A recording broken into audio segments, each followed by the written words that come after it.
in a certain way, when you look at these arguments, or again, the ontological argument, which you now describe as beautiful or magical, couldn't you then somehow say that when you compare where you're at now in relation to where you stood 5 years ago, dare I say, could you say that with regard to this argument, God has kind of come out of the hiding? So maybe part of the reason why I was an atheist back then was because I'd heard an argument like that and I thought it's ridiculous. Now maybe that's because of my misunderstanding, but even then, even if that is the case, it's like, what could I have done there? What could I have done differently? So maybe God just has good reason to sort of allow me to be mistaken, so that then in the future I become sort of a theist, and then maybe it's something to do with that journey that actually sort of shows people that, if they're experiencing doubts, that maybe that this is something that happens to people. But then there are all kinds of problems that are raised by that. Well, hello and welcome to the show. Bit of a special one for you today, bit different. We are live from Oxford.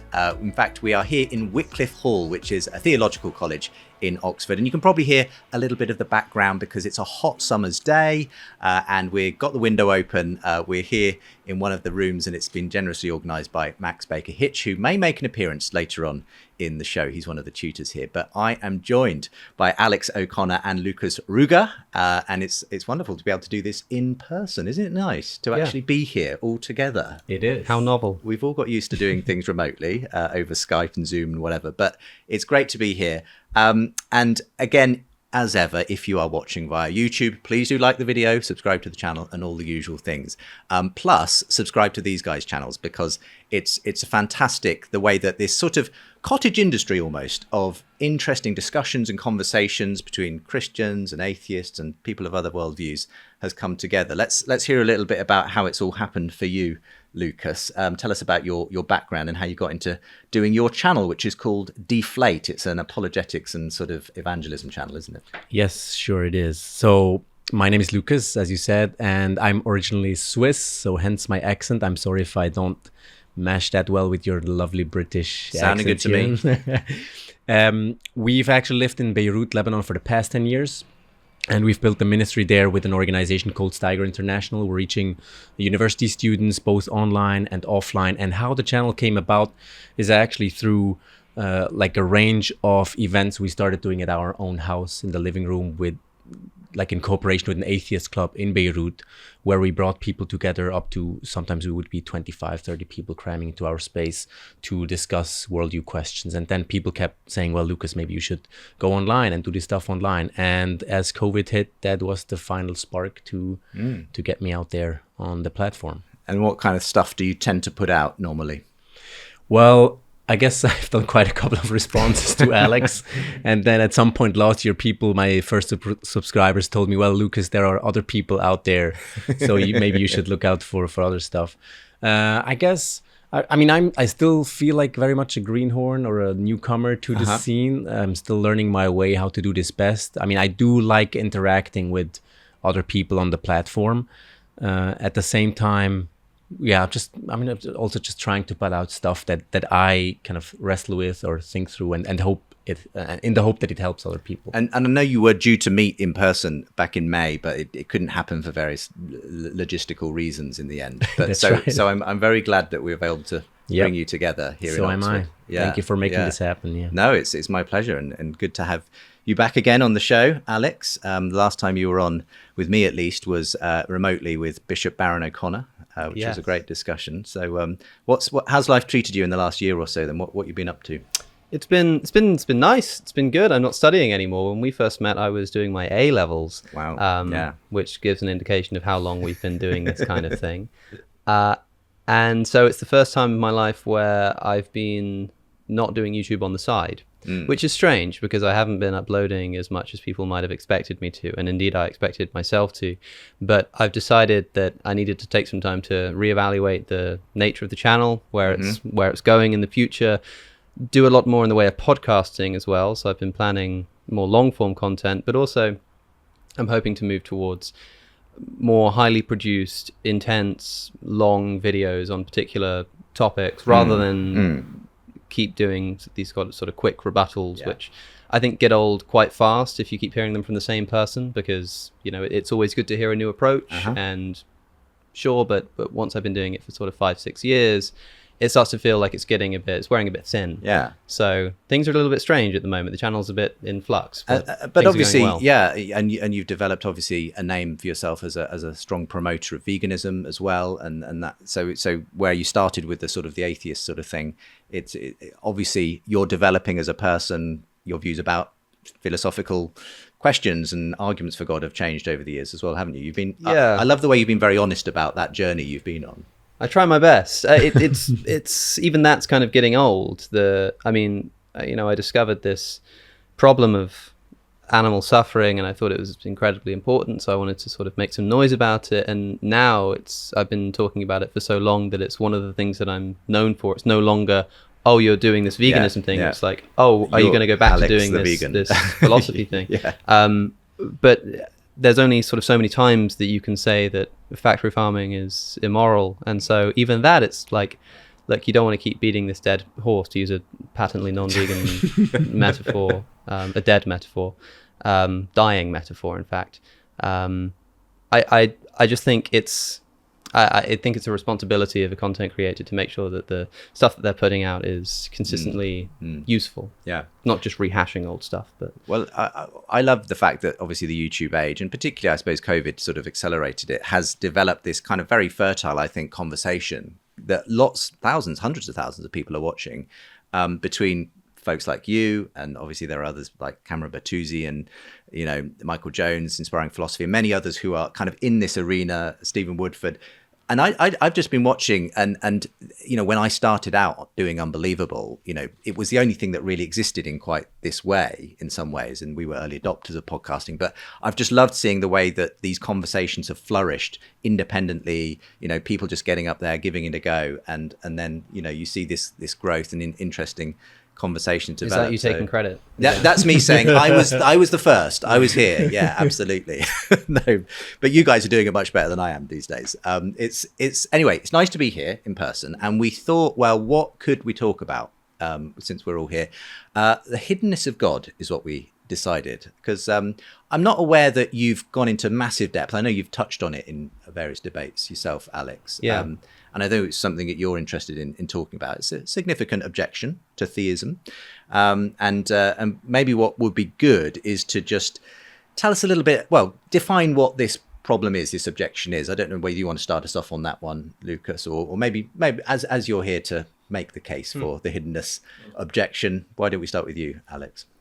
Well, divine hiddenness is one of, I think, the few arguments that are available to a strong atheist to try to argue that there is no God. Most atheists I know define themselves as passive atheists, what a lot of people would just call an agnostic. They're just sort of not convinced of this proposition that God exists. And so a lot of the debate consists in argument being put forward and then holes being poked in the argument, which is easier to do, I think, than to produce a worldview to try and defend. If you're just somebody who's able to take arguments for God's existence and poke holes in them, I think you've got a bit of an easier ride. But there are a few things you can do to say that actually maybe God does not exist. And this doesn't commit you to the view that God doesn't exist. You don't have to say that that's what you actually believe. You can still be on the fence, but perhaps you're on the fence because you think there are good arguments this way, good arguments that way. So one good argument that way might be this problem of divine hiddenness. And there are a few different ways to approach it, but it's a fairly intuitive point that if there were a God who existed, and particularly a God who loved us and wanted to enter into a relationship with anybody who was willing and able, it seems surprising, at the very least, that so many people are restricted from experience of or with this God for so much of the time. Now, a lot of people like to think of this as a version of the problem of evil. It basically falls under the same category of why does God allow bad thing to happen? Because, of course, for an atheist, it might not be seen as bad that you don't have a religious experience. But if there were a God who existed and he restricted his presence from human beings, that would be a bad thing. It would be much better if we could all be sort of happily in relation with him all the time. So it's essentially a version of the problem of evil, but it's quite a particular one, and it's quite a potent one, because it's one of the main things that I think causes people to lose their faith. I wouldn't say it's one of these things that sustains atheism argumentatively, it's not brought up so much. But in the experience of a believer who ends up throwing off their faith, it's often because they go through a period of just silence from deaf heaven, as it were, and they don't really know how to make sense of that. Of course, there are ways to try and make sense of this, right? And so historically, people have put forward lots of suggestions as to why it might be that God is hiding his face from us. There might be sort of sufficient moral warrant. It might be better for our character. He might sort of be impinging upon our ability to freely come to know him if he makes his existence constantly present to us. There are these kinds of responses.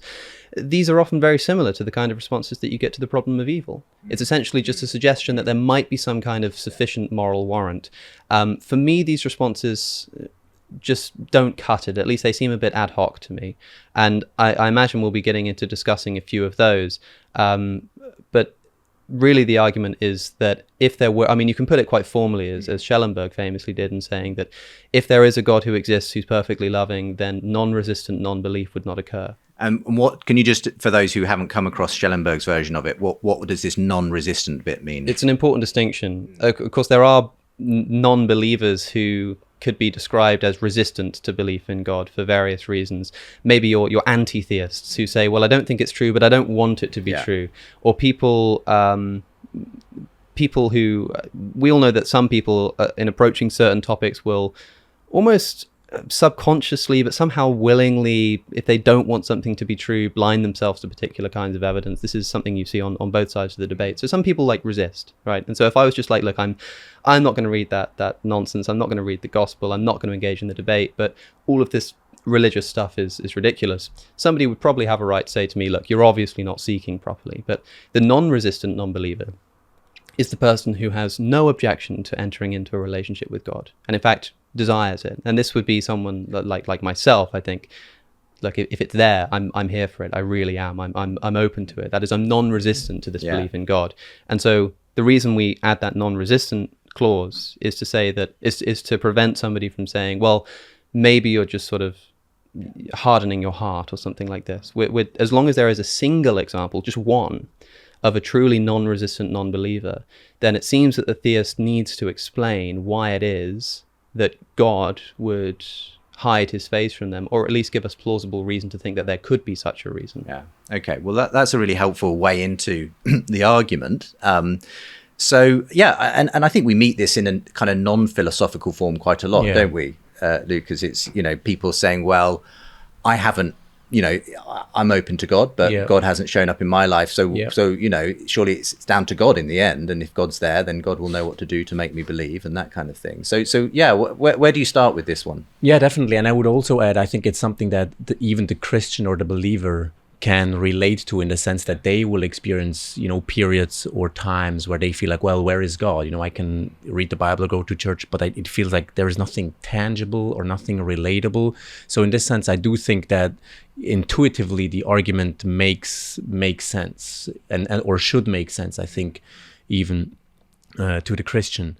Now, just very generally speaking, like one of the responses or one of the basic things to think about when divine hiddenness comes up is this.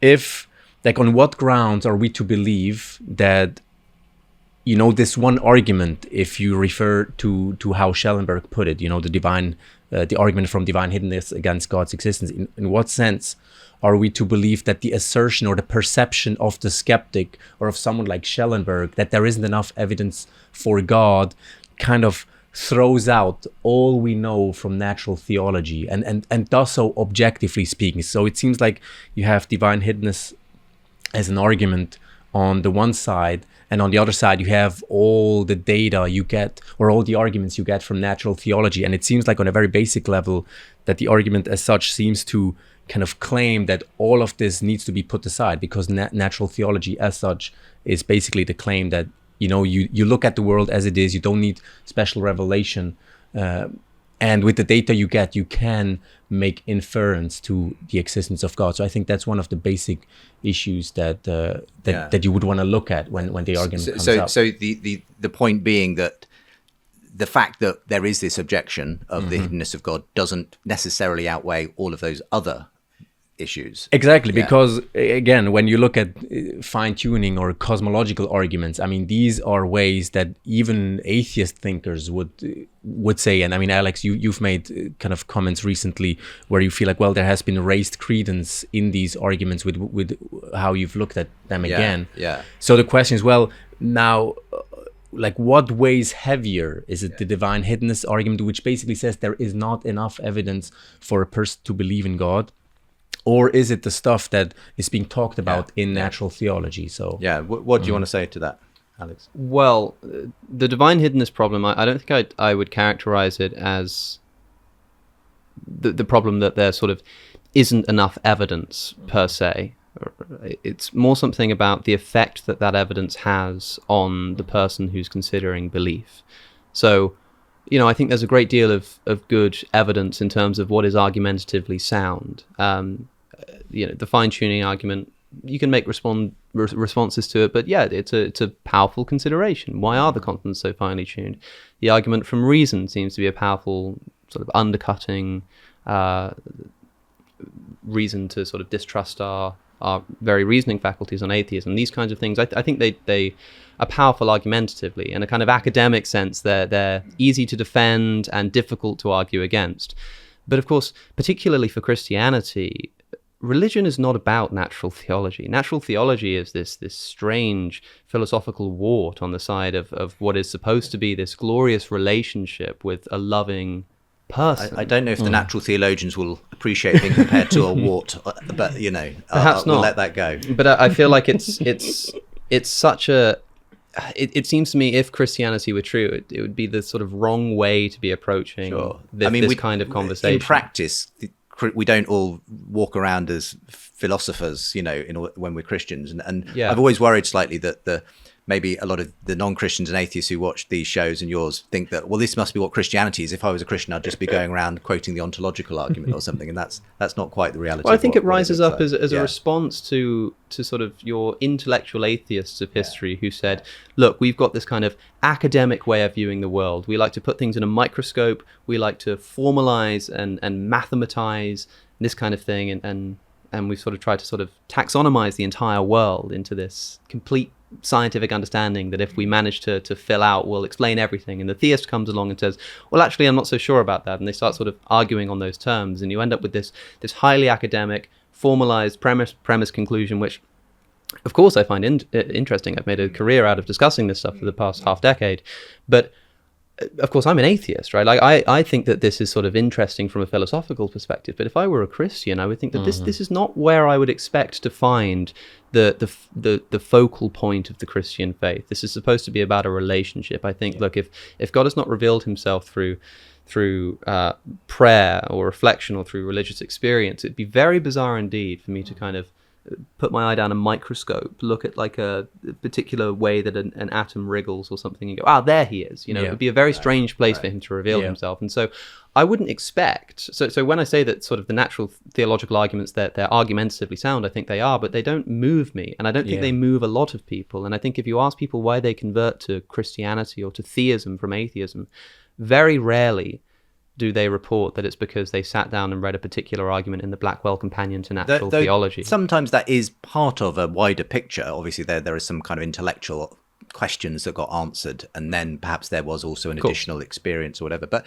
how would you want to respond, Lukas? Yeah, so let me just rephrase that back to you, just in order to make sure I understand you properly. So are you basically saying that there needs to be a way to experience God, or to have like an experiential aspect to your relationship to God, rather than just an intellectual kind of wrestling and argumenting? I went on a strange detour, but I didn't actually. I think I didn't actually quite get to the point, which is my fault. Which is that if there is a lot of evidence, the problem is not so much whether that evidence has been provided, but why that evidence doesn't move a person.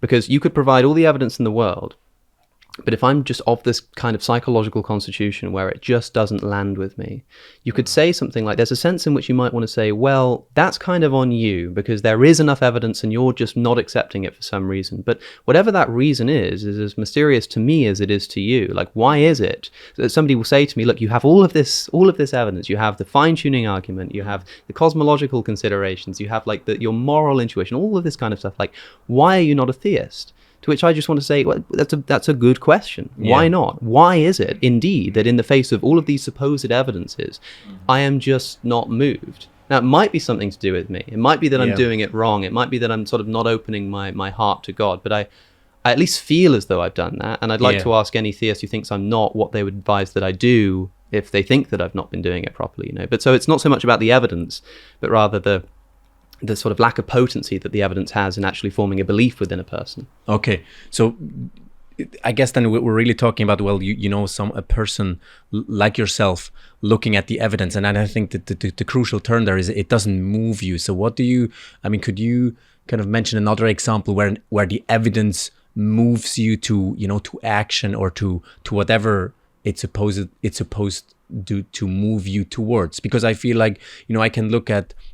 I don't know, I can look at any piece of evidence about anything, I don't know, about, trees or about transportation, whatever, and not be moved by it. The question is, well, why should a piece of data or like a body of data move me to anything? I'm not trying to kind of to trick you or to undermine you in any sense, but just trying to understand, what do you understand under this term that evidence should move you? Because that's like the way I see it is that, well, you're presented with evidence, and if something makes sense to you, then the most reasonable thing is for you to act in accordance with it. I mean, take the example of smoking. I mean, it's quite out of question that smoking damages your health. So that means that, well, people should be moved to not smoke, but that's not what happens. So that the question is, or it seems to me that the problem is not with the evidence as such, which can or cannot move people to do something or to act in a certain way. So what is this moving? What do you think? I mean, I'm just curious. There are some arguments that I have experienced that have sort of moved me to change my beliefs, and it happens essentially non-consensually. This is the weird thing about becoming convinced of an argument. It just sort of happens to you, right? And so for example, when I first started considering arguments surrounding free will, when I was like 17 or something, and I'd never really thought about it, and I listened to the audiobook of Sam Harris's book about free will, and I'm just kind of staring off into space like, this is incredible. And that seemed to have an effect. And I think that the reason has got something to do with, maybe if you can present a sort of valid syllogism, a deductive argument in which I sort of believe the premises, then I have no choice but to believe the conclusion. And so natural theology has a number of deductive arguments, like the Kalam cosmological argument or the ontological argument or something. And I'm when I say that these arguments are sound, and I think that they're successful, what I mean is that they're valid, that they do actually work, and that the premises they seem intuitive. We have some good reason to believe them, but of course it all rides on exactly how much credence you give to those premises. And so when you're talking about something like smoking, we have fairly well-defined parameters. We know what sort of health means. We've defined it for our own purposes. We know the effects that smoking has on a body, this kind of thing, right? But when you're talking about everything that begins to exist has a cause, sure, yeah, I mean, that makes sense. Because I guess if it didn't, then wouldn't this kind of thing happen all the time? Like, maybe but I don't know. Like, there's such a different grasp that we have on these kinds of considerations that, like, yeah, I think the argument's valid, and I think, sure, I mean, it makes sense that everything that begins to exist has a cause, but it doesn't have the same kind of undeniable force. And the only other thing is that because this is attached to a worldview that says that this is a God who is the author of the universe and has created the universe for you so that he can enjoy a relationship with you, I think I would expect something a little bit more strong than, my belief that a tree is green or something, or that, that this tree is 200 years old or something like that. I'd expect that if there were an argument that came along that were going to sort of push me onto theism, that the recognition that I'd actually become somewhere within me convinced that this was the case would be evidenced by the fact that I'd feel something a bit grander than the kind of experiences that would be attached to more, subtle beliefs. Yeah. I mean, ultimately, different people are obviously, there's going to be lots of factors that go into why a certain argument convinces one person but doesn't end up convincing another person, and that may not just be how sound the argument is, it might be their psychological kind of response to it and everything else, but ultimately we know that on the face of it, there are lots of people who are out there who've maybe heard a lot of the arguments, tried to kind of be as open as they can be, as Alex says he has been, Lukas, and say, but, despite all my openness and my searching and my reading of the Gospels, and even maybe I've tried to pray and just, put say, God, if you're there, respond, I'm open. They say it still hasn't happened. And on that basis, they say, if God is good, if God, as you say, wants to be in relationship with people, why hasn't it happened to me? Why are there other people like me it hasn't happened to?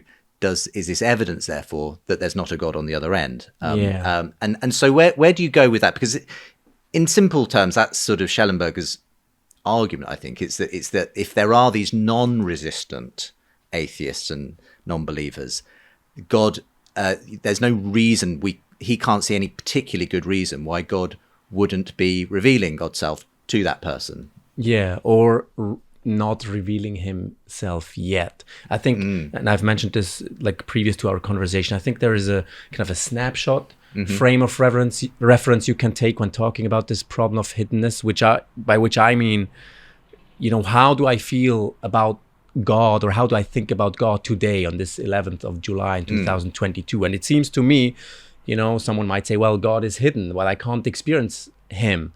Again, both the Christian or the non-Christian may actually have that sort of sentiment or feeling.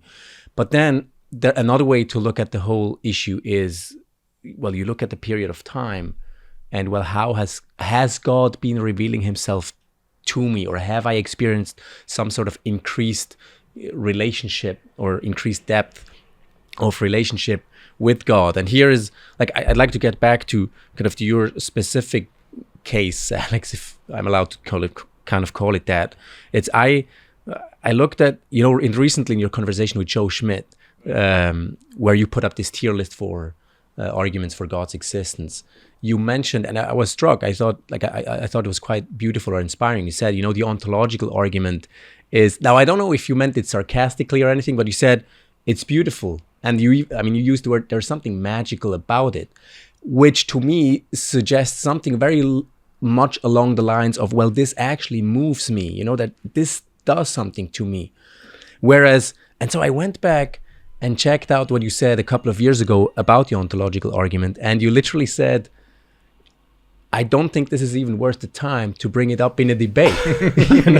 And so here's what I like to suggest. And there's other things which you mentioned about other arguments in that video or in that conversation with Joe Schmidt, where I thought, and I went back and checked out other videos, and I felt like, well, there's a very stark contrast. I mean, this is the problem with YouTube. You can check what you said, 2 or 3 years ago. So what I'd like to suggest is, so in a certain way, when you look at these arguments, or again, the ontological argument, which you now describe as beautiful or magical, couldn't you then somehow say that when you compare where you're at now in relation to where you stood 5 years ago,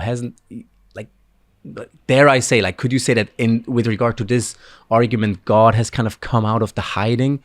Because it does seem beautiful to you now, and it does seem magical to you now, which it didn't a couple of years ago. So how, do you know what I mean? It's, well, I can think about God's hiddenness or God's evidence as I feel about it or think about it today, but I can also look at it how I've kind of developed and uncovered or discovered God.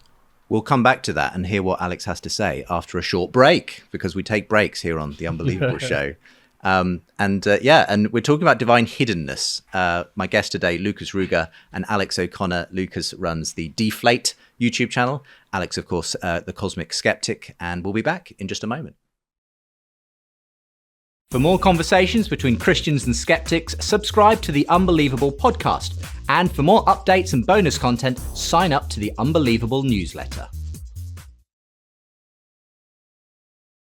Welcome back to the show. We're talking about the divine hiddenness of God. Is this a serious objection to theism? The fact that there are many people who say they're open to God, but actually they say God hasn't revealed himself to me, so therefore it's evidence that there isn't actually a God out there.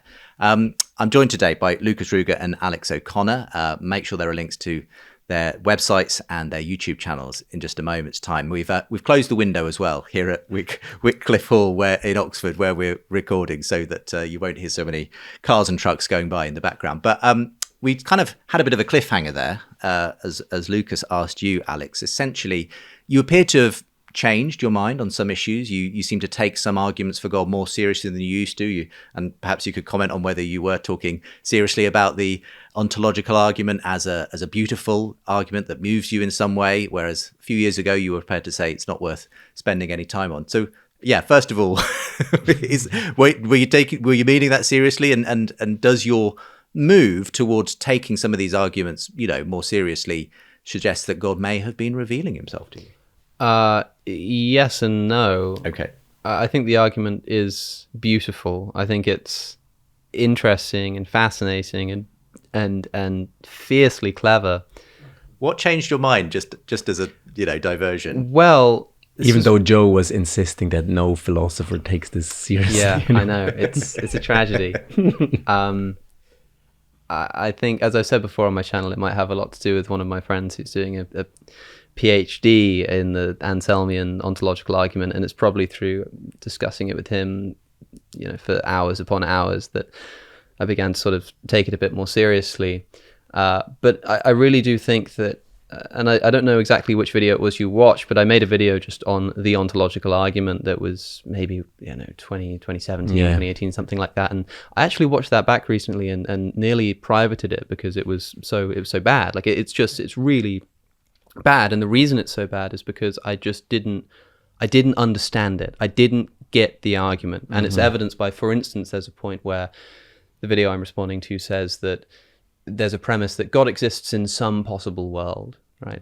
And I sort of said something like, well, you can't say that actually, because you say that God is necessary, which means he exists in either all possible worlds or no possible worlds. And so when you say this premise that God exists in some possible world, then, that can't be the case, because he can't exist in just some possible world. He has to exist in all or none. And this is confusion. I didn't get why the argument was taking this form. Obviously something had gone wrong in my head. And so, of course, at the time, I think that sounds ridiculous, because, of course, saying if it's possible that God exists, then God exists sounds ridiculous, sure, right? If you don't sort of understand what the argument's driving at. And so, okay, a lot of people have said to me, look, you really need to revisit this. So I do, and I look at it and I think, wow, this is actually quite interesting. This is quite powerful. I wouldn't say that sort of God has come out from hiding here. This is an example of me misunderstanding an argument, and then upon understanding it, thinking that it's very clever. And I don't think my view on how good it is has changed since then. Now, you could still say, well, here's still evidence of an argument that's put forward, which at first you say, that does nothing for me, it's ridiculous. And now you're saying, it's quite good. But this is kind of the problem all over again, because, sure, I didn't understand the argument at first. It's not like that was my fault. At least I don't think it was my fault. I was a teenager and I was trying to look at sort of the logic of possibilities, and I just didn't get it. And so maybe part of the reason why I was an atheist back then was because I'd heard an argument like that and I thought it's ridiculous. Now, maybe that's because of my misunderstanding, but even then, even if that is the case, it's like, what could I have done there? What could I have done differently? So maybe God just has good reason to sort of allow me to be mistaken, so that then in the future I become sort of a theist, and then maybe it's something to do with that journey that actually sort of shows people that, if they're experiencing doubts, that maybe that this is something that happens to people. But then there are all kinds of problems that are raised by that. For example, the problem of believing in libertarian free will as a theist. If you're the kind of theist that thinks that sort of my acceptance of the sacrifice of Jesus is somehow necessary to my salvation, then as long as you believe that there are sort of free human beings who are actually able to do what they like, then sure, maybe God has some grand plan whereby, I'm not a theist, and then 10 years in the future I become a theist, and this has some great sort of practical import. But maybe 4 years into that, somebody sort of freely chooses to come and murder me. Somebody hits me with their car or something like that. And so I never actually make it that far. there seems to be a bit of a problem here for me, which is that, well, if the reason why I wasn't a theist at the moment of my death was because God was doing something himself, was like sort of purposefully trying to enact this plan where I eventually become a theist one day, but this gets interrupted because of the existence of free will, and so I end up going to the afterlife not saved. That seems incredibly unfair. Okay, so maybe God sort of knows what I would have done had that not happened, in which case I kind of ask why it needed to be done at all in the first place. I understand that this could be an argument. It could be like, well, look, yeah, I know that you don't feel God's presence, and I know that he's not making himself known to you, but he's doing that on purpose. It seems strange to me to put that in the same argument or in the same position against this problem as saying that, but look, there is all of this evidence, there is all of this natural theology that you're sort of ignoring or not understanding or rejecting, but then also saying that actually, no, the reason that you don't feel God is because God has good reason to sort of hide himself from you. These seem to rub up against each other, as well as, of course, the scripture seems to be littered with references to the idea that people should be able to believe in God. You know, the fool in his heart says there is no God. Romans 1 is a famous example of people saying that this is God saying that essentially the evidence that's been provided to everybody is such that they are without excuse for not having belief in him. I don't mind somebody saying, yeah, that's what Romans 1 means, and it's correct that there is enough evidence for everybody, and you're just somehow missing it or ignoring it or something. Or somebody saying, you know, that there actually isn't enough evidence that's been provided to you, and God has good reason for that. But I don't think you can do both at once. Okay. Yeah. Let's have a few responses then to some of those thoughts. There was a lot there. I think just as a comment on the side, I don't know whether it makes sense for us to go in. I mean, I understand where you're coming from by saying, well, if God would allow me to kind of wrestle with all this stuff and all the arguments without coming to believe, and the grand plan is this and that, but maybe it can get messed up. I mean, I guess that's a slightly different question regarding divine providence or how God orders the world and all of that stuff. All I was trying to say is that by looking at your own kind of development or the way you've come, I mean, even emotionally, you yourself said, in your recent debate with Jonathan McLatchie, that a couple of years ago you were among those resistant skeptics or non-believers who would have said, or who said, well, even if I knew or believed that God existed, or the Christian God at least, I wouldn't want to worship him. Whereas now you are saying of yourself that I'd happily worship him, actually, and I would love to be the recipient of unconditional divine grace. So to me, this seems to suggest that maybe, well, yes, there is certainly a problem of divine hiddenness, and there is certainly this intuitive perception both Christians and non-Christians have that, well, I would like to experience God more, but he just doesn't seem to be out there. Again, I would like to be moved, but I just can't get there. But then maybe there is also the sense of, well, maybe that there is the role you yourself play in hiding from God. You know what I mean? By saying, well, again, back then I didn't want to worship God even if I knew that he existed. Whereas now, again, in this sense, I'm saying, well, maybe you yourself have come out of the hiding, if that's kind of a proper use of terms. And again, I understand that you might say, well, what was my fault back then for thinking about God or thinking about worshiping God that way? And yet again, I would say that, well, this gets us into a discussion about free will and I mean, just for the record, in that sense, Alex, do when you say you're a non-resistant, do you? I mean, at one time, would you have said, as Lukas seems to be saying, that actually you would have said, no, if God is there, especially the Christian God, I wouldn't want to worship that God, and I would, in a sense, you acknowledged your resistance.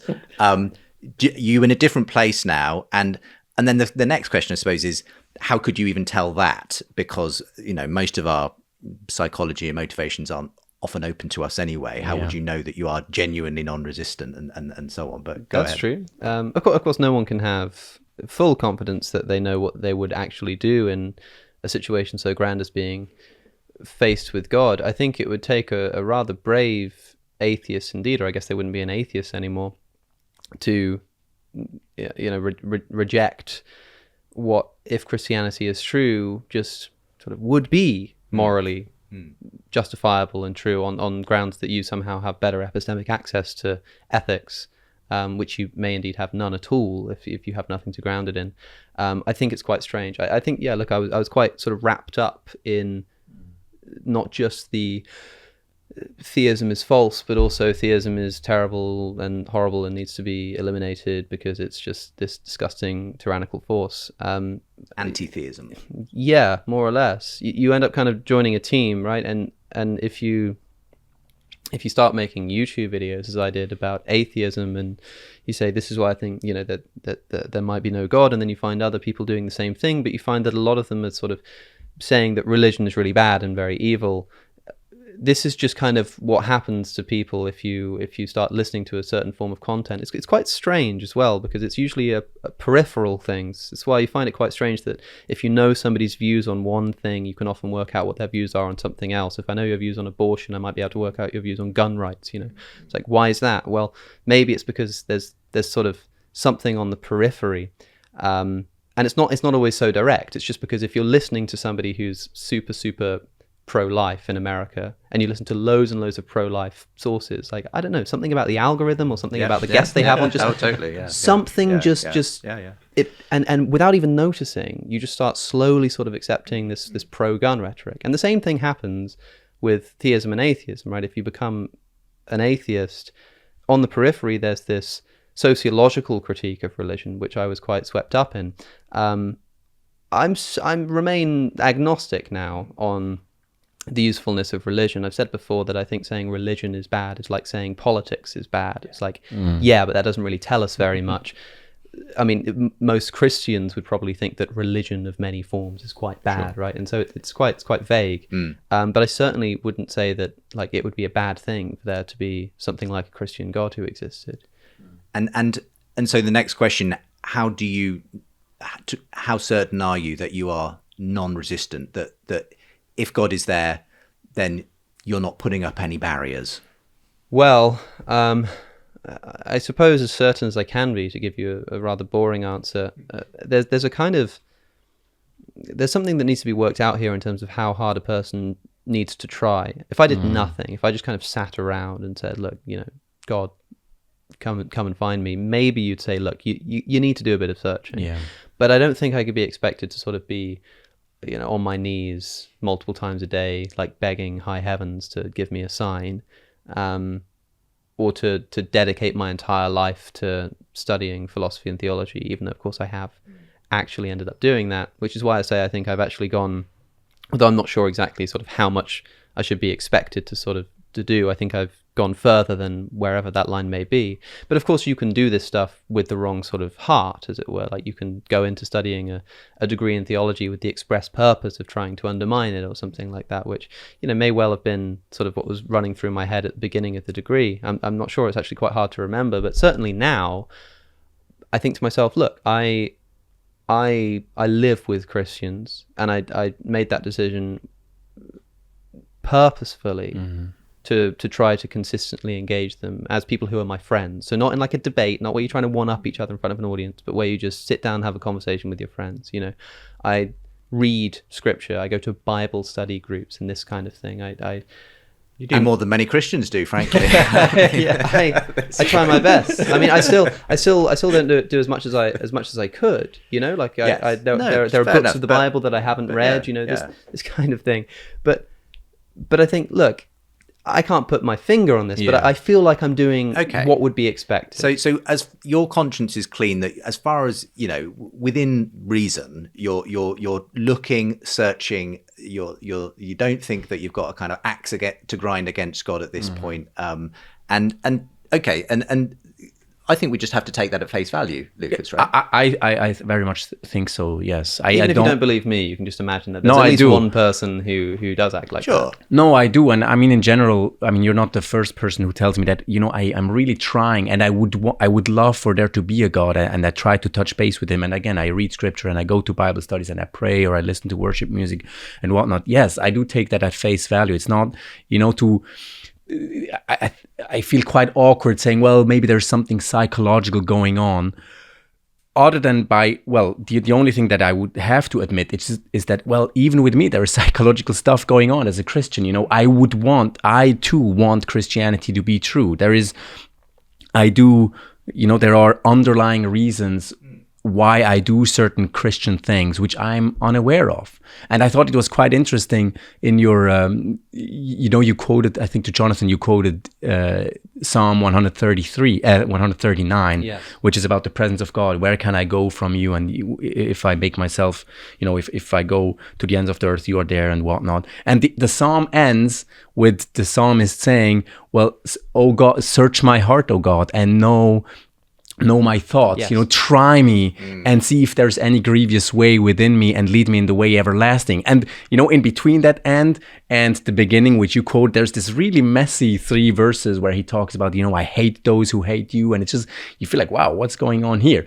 And then it ends on this note where the psalmist himself, it's as if he becomes aware that he may not be fully in control of what is actually going on. And I think that's why it's so important that Scripture mentions, that Paul mentions in Romans, that we should be renewed in our minds. Because again, we seem to be not always quite aware of why we're doing things. And the roots of decision making go very, very deep into depths that we can't grasp. So in this sense, I would definitely say, what you say, Alex, you've tried your best. And yes, I do think you've come to great lengths with all your studies and interactions and whatnot.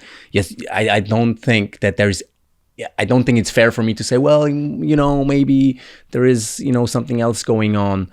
But are you ultimately coming to the view, Lukas, that no one can ultimately know? Then there might still be. It's always possible that there is some kind of resistance within any individual, because we can't know. I do think, but again, if I was going to say that to Alex, I was only going to say by also adding that, well, I'm in that same boat. We're all in the same boat. I'm in that same boat. I boat. think you might be committed to that view, but it's certainly not something I take personally. It's quite a powerful rhetorical tool, actually, if you're debating somebody and they say, well, look, are you sure you're sort of searching properly? And it's, how dare you, I've done this, I've done that, and you start reeling things off as if it's not possible to do these things, as I say, for the purpose of undermining them. I mean, look, my job is to discuss religion broadly, at least one part of it, and to do it from a critical aspect. So it's like, well, of course you've sort of read Gospels and lived with Christians to get an idea of how they think so that you can better sort of undermine them, this kind of thing. Like, it's possible the person can do that. I don't think that's what I'm doing. I really don't. But I understand why somebody might be committed to the view that that's what I'm doing, at least in some part. It doesn't mean that I'm sort of knowingly sort of deceiving everybody I know and myself. There might just be sort of a more subtle motivation at play. But of course, I don't think you're exactly even in control of those motivations. That it's complicated because there's a sense in which there's also a sort of atheistic vested interest that goes into sort of wanting to sin.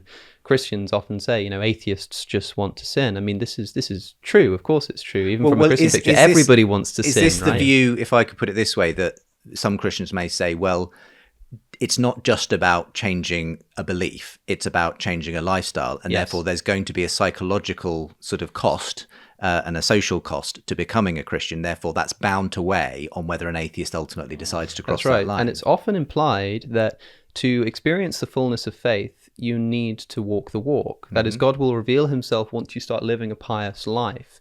We're sort of often told that, like, if you live the life of a Christian, then you might start feeling the fulfillment. If you act it out, then it might start to suddenly become real. This to me is no surprise. This is just how human psychology works. I'm sure that if I started going to masjid and praying 5 times a day and hanging out with my Muslim friends all of the time and reading Muslim literature all the time, I'd probably become my credence in Islam would probably be increased. Similarly, if I got you to sort of hang out with nobody but vegans for the next month and read nothing but vegan literature and watch factory farm footage. I mean, just going to lunch with you, I practically came out as a vegan, Alex. So, it's probably going to increase your credence, right? This is how human psychology works. And so it's no surprise to me that if I were to start living the life of a Christian, I'd probably start finding it a bit more plausible. Fine. But it has to be the other way around here. Of course, there are sins and there are sins, right? There are sins that, even just in a sort of colloquial sense, I'm not saying that I'm going to keep going around like murdering people, but I mean, there are certain things that are considered sins which can really maybe only be made sense of as sins if you've already accepted the truth of Christianity, it's difficult to put my finger on it. It might include things like lying in certain circumstances, or it might include like casual sex, or things of this sort, which people might engage in and think, not just think, well, I know this is a bit sinful, but I'm not a Christian, but thinking, I just don't see anything wrong with this, unless maybe Christianity is true. And even then, I'm not sure quite why it's wrong, but I guess I'd be willing to accept that. The person that's often quoted on this, Lukas and Alex, you're probably familiar with this, is Thomas Nagel. There's a famous passage in one of his books where he says, the thing is, I don't want it to be true. And I'm troubled by the number of intelligent people I know who do believe in God and Christianity and so on. And that's often used to say, well, look, there's obviously a kind of motivational bias going on very often in this. And Alex, hearing what Alex has to say there, does that help at all, Lukas, in the kind of sense of could those kinds of, well, I want to be able to have sex who I want with, and not sort of follow some specific biblical code. Is that going to make a difference in your view to whether people actually are open? Well, yeah, definitely. I mean, I definitely think there are those kinds of people to whom this plays a big role. I mean, Thomas Nagel called this the cosmic authority problem. And he said, I think it's quite pervasive and bears quite a bit of the responsibility for the reductionism of our time. That's how he ends, how the quote ends. And he was kind of being very honest in that sort of moment, wasn't he? Definitely. And then there is Aldous Huxley, who made specific reference to sexual morality. He said that, well, the liberation from the meaning that Christianity is supposed to give was for many of those in our generation a way to have a more sexually liberal lifestyle. So yes, I definitely do think that this is the case with some people. I mean, I've had people come to me and say that, I knew that Christianity is true, or people from a Muslim background who went into New Age and just crazy stories. They felt that God supernaturally revealed himself to them, actually.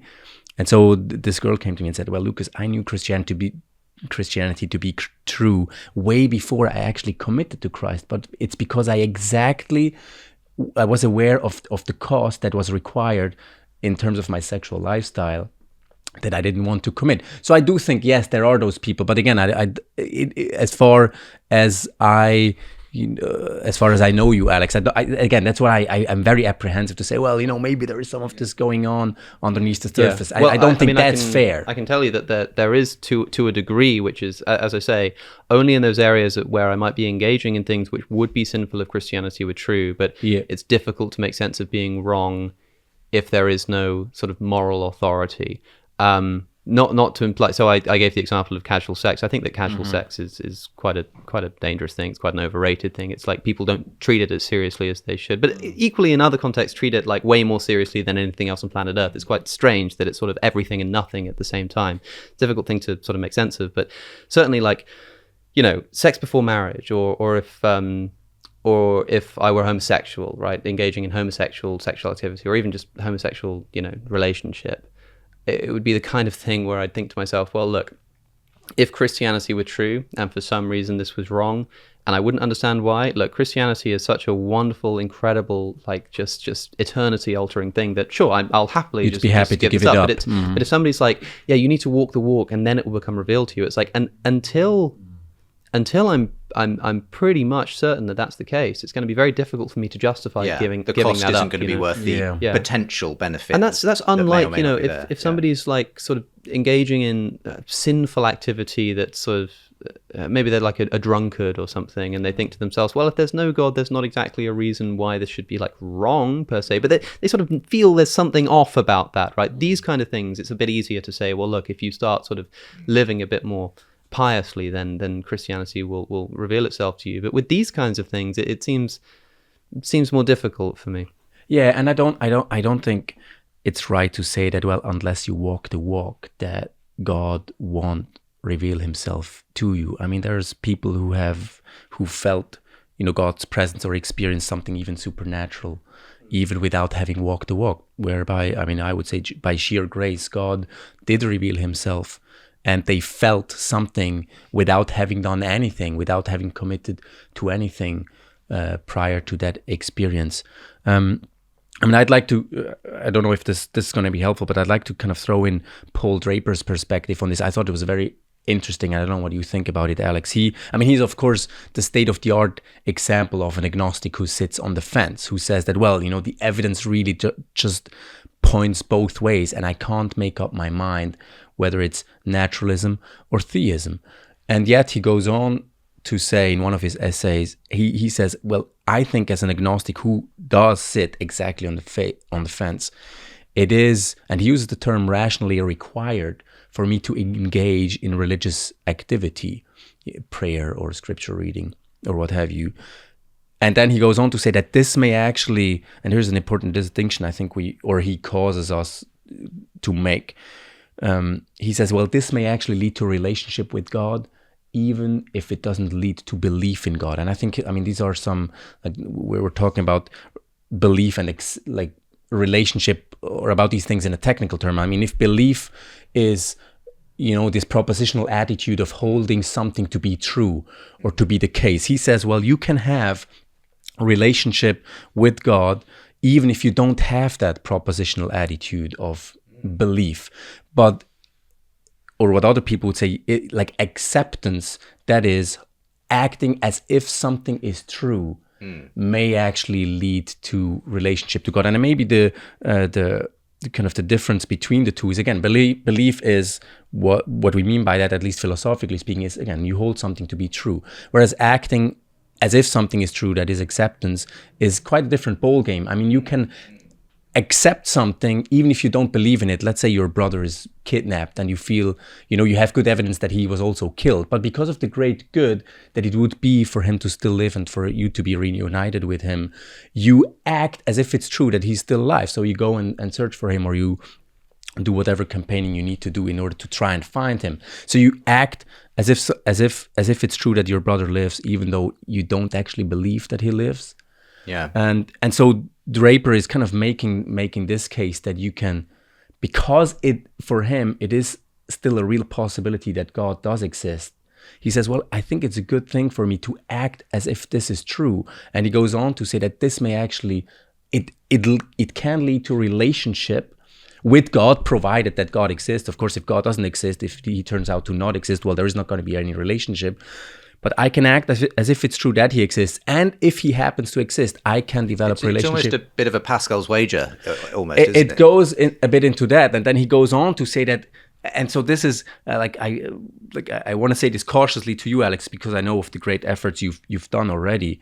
He says that, well, maybe for some people, belief may not actually be the primary gateway to relationship with God, but some people, because again of our different psychological wirings, some of us may actually have to struggle and to wrestle and to be satisfied at first with acting as if it's true that God exists and get into a relationship with him that way, instead of entering through belief already. And as you've said, there are many Christians, I think, who struggle with doubt, who say, my belief in God goes up and down all the time, but I live, but I have to just live this life where actually I believe that whether or not I'm feeling at this moment that God exists, I'm going to trust that God exists, and so on. So belief is sometimes a bit of a difficult thing to say, well, that's what it is, and that's what means God is there or has revealed himself to you. There may be, I guess, on what Lukas is saying, some sense in which you may not even have a belief in God, but still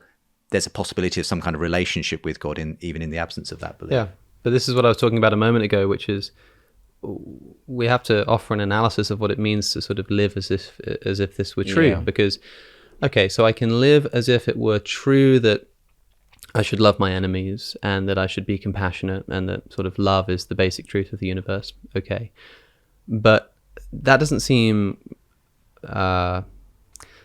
adequate to live as if Christianity were true. It would also mean that I would have to stop committing these things which I described earlier as sort of sins if Christianity were true. Things which I can only even conceptually begin to understand as in any way wrong if Christianity is already true. And so if we're saying something like, well, look, as an agnostic, maybe a good idea is to live as if this is true, because then if it is true, you manage to enter into this relationship even without the belief.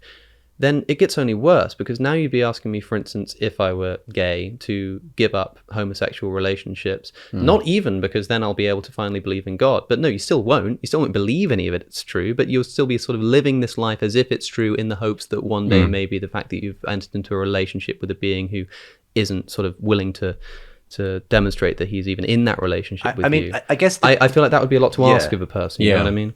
I suppose the question isn't though whether it's a lot to ask of a person, but whether it in principle could be the case that people who say I haven't had God revealed to me could nevertheless still be in a relationship with God. I suppose it's just asking, are there people, is there a scenario in which actually the belief has to be there in order for God to be... But if the kind of resistance involved in making somebody be best described as like a resistant non-believer, or somehow sort of not in a relationship with God because of something that they're doing, if that something that they're doing is something like an unwillingness to give up a very important part of their life that they can't see as wrong or sinful until they've already accepted the truth of the proposition, I don't think that's fair. I think that's quite cruel. I don't know what you I'm not exactly sure what the kind of point you're trying to put forward is, but if I try to sort of trace this conversation, it was something like we were talking about, there are sort of motivations for believing one way or the other, and one of the atheist motivations might be that they just want to sin. And as I said a moment ago, like, I do think that's true because everybody wants to sin. That's the problem of sin. That's for Christians. The whole thing is that everybody wants to sin so much that they unavoidably do. Okay, so I say, well, maybe it's because, but then there are certain sins which are only sins really if Christianity is true. And it would be weird to ask me to sort of give those up. Yeah. And then maybe, I'll achieve this Christianity thing. And then it seems like Lukas said, well, no, I'm not saying that you need to sort of walk the walk and then God reveals himself to you. But maybe if you sort of do walk the walk, you'll be able to enter into a relationship with him without even knowing it. It's like, is that what you're recommending people like me do? Are you just making that like a conceptual point that it's like possible to enter into a relationship? Because if you're saying that this is what someone in my position should do, then I think you're probably asking too much of me. Well, we'll have a response and then we'll have to start to wrap it up, guys. Yeah. Well, I was the point I was trying to make with regards to God revealing himself as soon as someone starts to walk the walk. What I'm, maybe that wasn't clear enough or I was being too simplistic. I do think that in certain cases this may be the case, but I reacted against the claim that this is how it works. Because again, I think God interacts with different people in different ways. So it can be that he'll ask of someone, if you want, to walk the walk first, or to act as if Christianity is true before he lets them feel something or like have an experience of him in this sense. Whereas for other people, it will be the case that, he lets them feel something or have an experience of the divine before they've done anything really. So this is not for me to know or to judge like what case applies to what person. What I am, and I'm also not saying and I think this is, because of my theological commitments, I would never say that if you just accept, again, in the technical sense, Christianity, that is, you act as if it's true without believing and you get into a relationship with God, well, this will be enough. I do think, I wouldn't be comfortable holding that position. The scripture does say that in the end, it's faith that saves. So there is, and to faith, there is certainly a belief component. It's certainly trust in Christ or trust in the truth of Christianity, trust in God. But with that comes a belief component. That is, well, I at least believe, I hold it to be true that God exists and that Christ is, was revealed in the flesh. So I'm not saying that acceptance, acting as if Christianity is true, is going to be the end of the road. What I'm trying to say is that for some people, and again, that's why I'm saying I don't want this to sound too harsh on you personally. I do think that for some people this may be the way to go, or this may be the thing, kind of the leap of faith that God is asking someone to take before he lets them experience him, in the sense that, well, even if you're saying, well, there are certain sins that are only considered sins if I accept Christianity to be true, well, maybe, and again, this is very hypothetical. I don't want to kind of under the surface try to point my finger at anything, not at all. But maybe what God is asking a person like you to take the leap of faith and say, well, I actually let go of this, and I truly act as if Christianity is true. I truly kind of take on the Christian proposition that this stuff is not good and I ought not to do it. You know what I mean? So this is but this may be that kind of the leap of faith, that applies to I mean, and also let me just point out that I find it significant that there is this wrestling with God, like a theme of wrestling with God or with the divine that you find in Scripture. It's Jacob who wrestles with God and is called Israel, one of the meanings of which is, well, the one who struggles and wrestles with God. There is this line you find in Scripture, this thread of people not finding God directly through, oh wow, this all makes sense, the evidence is crystal clear to me, yes, sure, I'll be happy to commit, and they may even have had an experience or whatnot. There is this thread of other people not really finding God that way, but just really struggling with it. We will go to a final break, and we'll conclude our conversation in just a moment. We're talking about the hiddenness of God.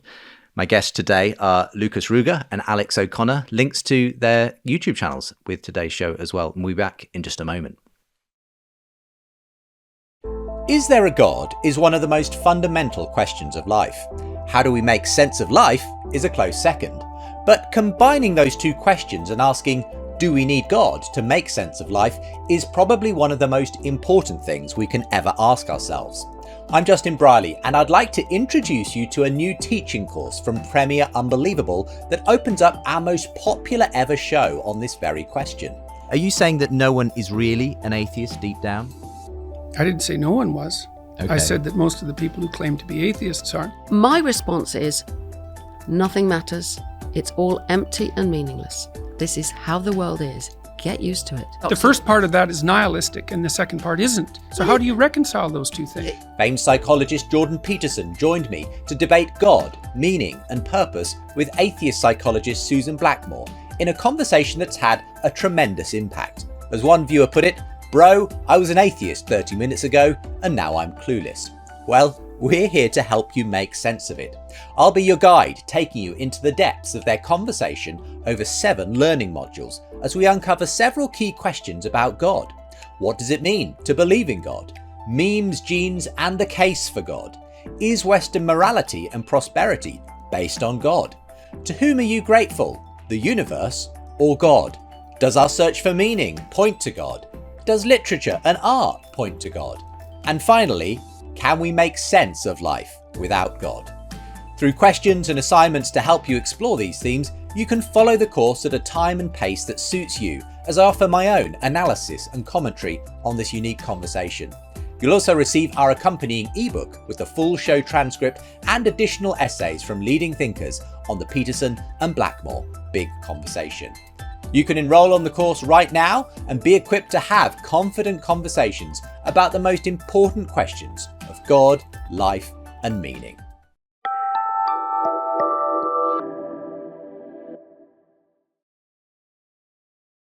Really interesting conversation today on divine hiddenness, and it's been so good to have it in person here at Wycliffe Hall in Oxford. A wonderful place to come and study for ordination if you're thinking of going in that direction.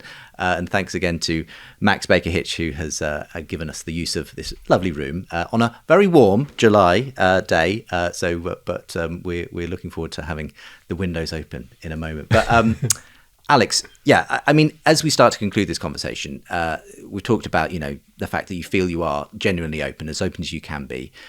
Luke is still saying, but, sometimes the journey of faith is not just about God revealing himself to people, but it's about some long, struggle with God. And ultimately you only see, the big picture in the end and so on. And who knows, maybe that is just the way it is for some people, and that they're not going to be given, this clear evidence that they feel they're owed if there is a God out there.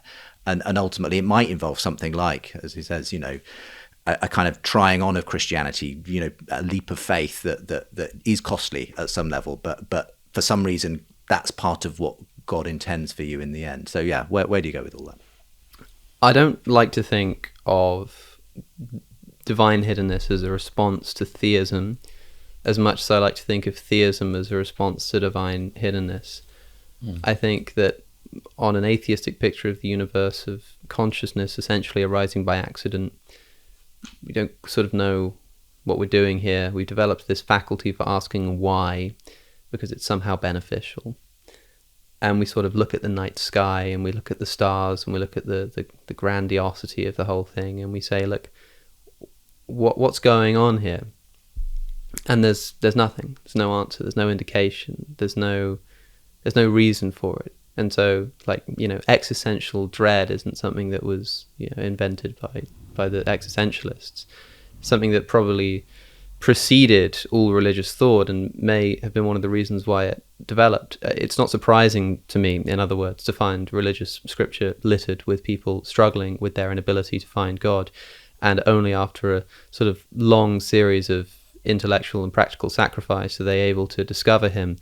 Maybe that is what it takes, but maybe that says more about faith than it does about the person. Maybe, it is the case that, okay, speaking poetically, what God asks of me to reveal himself to me is that I essentially throw caution to the wind and just begin to act like a Christian. And that's not true of everybody. That's just true of someone like me, maybe. Now, why might that be the case? Well, maybe because for somebody else, natural theology is enough to make them go, you know what? Yeah, that makes sense. And I think I'm going to be a Christian now. Okay, fine. And that person's perfectly content because now they're happy. They have an explanation. They have a sort of meaning in their life, sure. And for someone like me, I look at these arguments and I think, yeah, they make sense, but they're just kind of not doing it for me. So somebody says, well, maybe it's because you're resistant. It's like, okay, sure. So then you try to be as non-resistant as possible. You try to engage in sort of Christian literature and debate and argument, even if you're not living like a Christian, but you're being non-resistant at the very least. And then you still feel nothing. And someone comes along and says, okay, well, then why don't you just try sort of acting as if it were true, right? You've tried sort of being convinced, but you weren't. Now you've tried being sort of obsessively open about being convinced and it hasn't worked. Now be so obsessively open that you're just going to actually pretend as if it's true and just act as if it's true. And then maybe, you'll start to see it as true. It's like, well, no surprise. But to me, this seems like a big cope. This seems like looking at the universe, receiving absolutely no answer, not understanding why we're here, and palpably tripping over ourselves to try to make something like this work, to make ourselves feel better about ourselves. And I hate to downplay it so much, but this is unfortunately just the sort of atheistic view of what religion is. It's now that's not to say, now a lot of people say that makes it a bad thing. There's obviously a reason why this has developed. There's obviously a reason why this is sort of universally sprung up among human cultures. Maybe not sort of religion or theism per se, but some sort of feeling of transcendence or numinous. Like, it obviously serves some kind of purpose, right? And of course that can be perverted into becoming a horrible tool for social injustice or whatever, but like, in principle, there's obviously something that this does for the human soul. But as I say, I think we've kind of got it the wrong way around. It's not like we have this thing called theism and we're saying, here's this thing that lots of people believe, but like, oh, well, here's a problem that we hadn't thought of. Why is God not sort of making himself evident to us? I think it's the other way around. We have this kind of emptiness and nihilism and suffering and meaninglessness, which, it helps to believe in a God. And that desire is so fundamental, is so sort of deep within a human being. It's sort of almost pre-intellectual that, of course, we're going to be able to try all different kind of tricks to make this work for us. And so I also don't think it's surprising. A lot of people say I'm very troubled by the fact that there are lots of very smart people who believe this kind of stuff.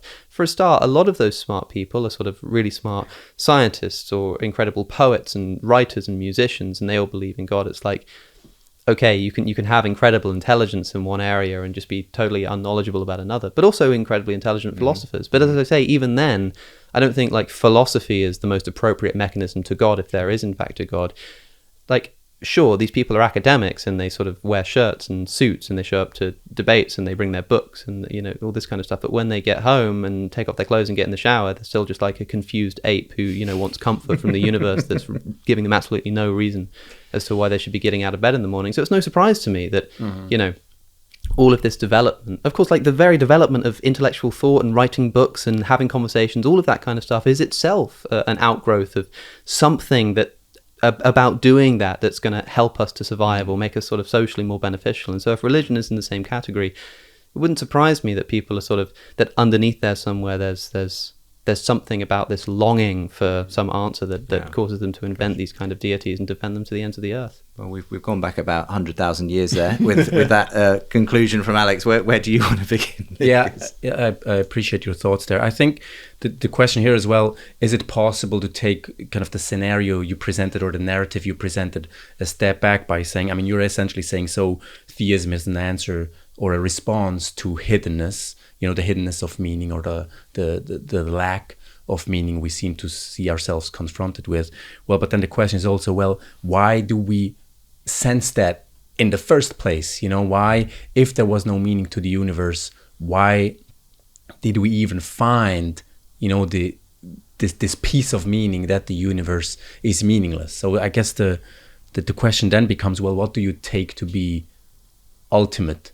Or where do you start your narrative? Is it, do you feel, well, we came up with theism and with philosophy and poetry and all of that in response to what you could call divine hiddenness or meaninglessness?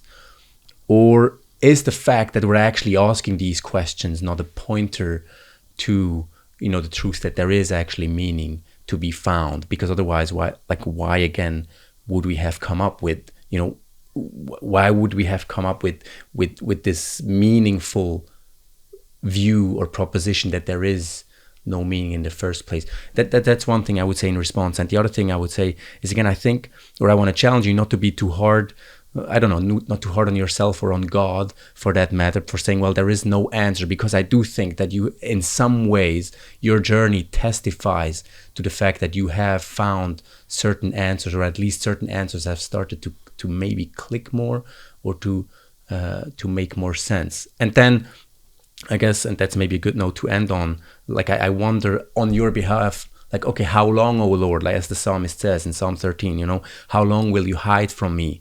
And that's an answer, I cannot give. I can certainly see that there is, and again, this may sound super patronizing or harsh to hear it from me, but I can certainly see that there is, with your struggle and people, thousands of people kind of witnessing it, there is immense good, I believe, that comes out for people who are forced to think about their lives much more deeply, and think about God for that matter, and Christianity for that matter, much more deeply. And so I understand that this sounds like, well, you're being sacrificed here on the altar of people finding meaning and a deeper sense of faith or experience of God. But there may be, I just wonder whether this may be some aspect to the journey you're on. Maybe you're the next Apostle Paul, and it's your your wonderful conversion straight after this show, Alex. Which finally, all I'm asking for is something just like what Paul experienced. I tell you, Justin, if I experience, even just in the form of a flash of light, like St. Paul, although dubious circumstances, I have to say, but even something just like that, just once, just one time. Listen, here I am. And then gone. I could live on that for the rest of my entire life. Just because a lot of people say, well, one reason why God is hiding himself is because if he made himself, constantly present in your life, it would be like having a father figure staring over your shoulder. I agree, but I'm not asking for God to sort of hold my hand through this lived experience. I'm asking once. Okay. And not even for an overwhelming religious experience with a big waterfall and a fall to my knees, but just enough to form a belief that he exists. If I can have just that, just once, then I'll become the most prolific Christian apologist that you've ever met. You heard it here. Lukas and Alex, thank you. It's been a really, really interesting conversation. And I hope you've enjoyed watching it wherever you're watching from. Thanks again to Wycliffe Hall for hosting us for this special conversation that's been recorded here in Oxford on a hot July day, and to Max Baker-Hytch as well. And we thank you for watching. Do go and check out the websites and indeed the YouTube channels. They're linked with today's show, Deflate and Cosmic Skeptic. But for now, from all three of us, goodbye. For more conversations between Christians and skeptics, subscribe to the Unbelievable podcast. And for more updates and bonus content, sign up to the Unbelievable newsletter.